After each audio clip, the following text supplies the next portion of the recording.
Assalamualaikum and hi, my name is Azra Kalisa binti Abdul Malik. Today I will talk about ISO 17025 Laboratory Accreditation. What is ISO? ISO is an international recognized standard developed by International Organization for Standard (ISO) and International Electrotechnical Commission (IEC) for testing and calibration laboratories. The standards provides a framework that enables laboratories to demonstrate technical competence, impartiality, and the ability to generate reliable and valid results.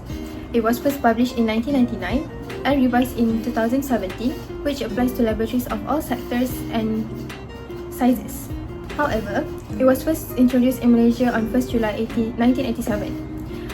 This was followed by the introduction on 15 August 1990 of a National Unified Laboratory Accreditation Scheme known as Scheme Accreditasi Makmal Malaysia (SAMM). The objective of ISO 17025 are to enhance the credibility of laboratory results and facilitate international acceptance of testing and calibration data. Next, I will explain about accreditation requirements.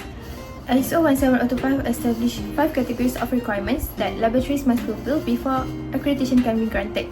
The first category is gender requirements, which focus on impartiality and confidentiality. Laboratories must conduct their activities objectively, free from conflicts of interest, while ensuring that data of customers are being protected.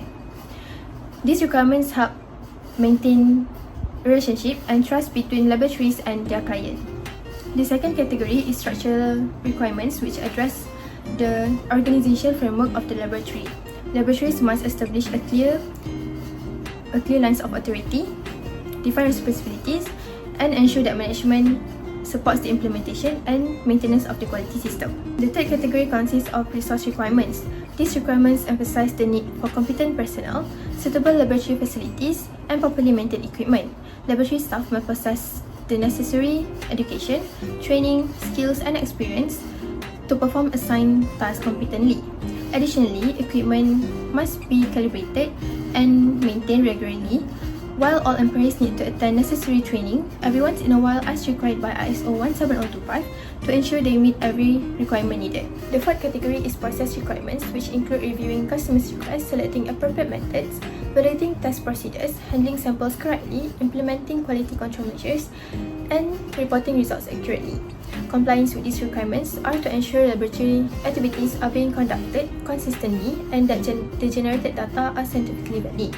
For example, a food laboratory that analyzing aflatoxin contamination of peanuts must validate its analytical method to demonstrate that it can accurately detect contaminants at the required concentration level. The last category is management system requirements, which focus on the overall effectiveness of the quality system management. Laboratories must establish procedures for document control, risk management, internal audits, and continual improvement. This final step can help laboratories to identify winners and enhance overall performance. Moving on, obtaining ISO 17025 accreditation involves a few steps, in which typically begins with a gap analysis, which the laboratory compares its existing practices against the requirement of ISO 17025 to identify areas requiring improvement.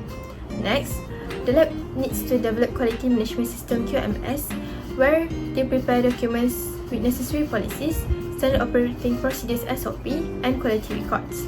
The next step is by making sure that employees are trained to ensure they understand and manage to implement the quality system management. Once the quality system has been implemented, the laboratory conducts internal audits to evaluate compliance and identify any deficiencies. Management reviews are subsequently performed to assess the effectiveness of the system and allocate resources for improvements. After these preparatory steps, the laboratory submits an application to an accreditation body and undergoes external assessment conducted by qualified assessors. After successful completion of the assessment process, the laboratory is granted accreditation, confirming its competence to perform specific testing or calibration. Scheme Accreditasi Makmal Malaysia (SAMM) stated that its accreditation certificate is valid for 3 years and renewable but subject to terms and conditions of the SAMM scheme. Standards Malaysia also schedule assessment of the accredited laboratories according to the following table. Lastly, ISO 17025 accreditation provides numerous benefits to laboratories and their stakeholders. accreditation increases confidence in laboratory results, demonstrates technical competence, and facilitates international recognition of testing and calibration data. Accredited laboratories often experience improved operational efficiency through standardized processes and enhanced quality control practices. Accreditation can also strengthen customer trust and provide a competitive advantage when competing for contracts or regulatory approvals. For example, in Malaysia, export-oriented industries such as palm oil, rubber, and food manufacturing often rely on accredited laboratory results to meet international trade requirements.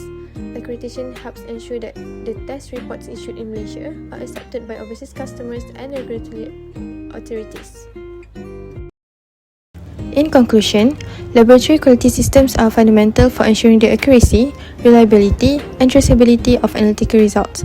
ISO 17025 serves as the internationally recognized benchmark for laboratory competence and provides a framework for achieving a consistent and scientifically valid testing and calibration activities.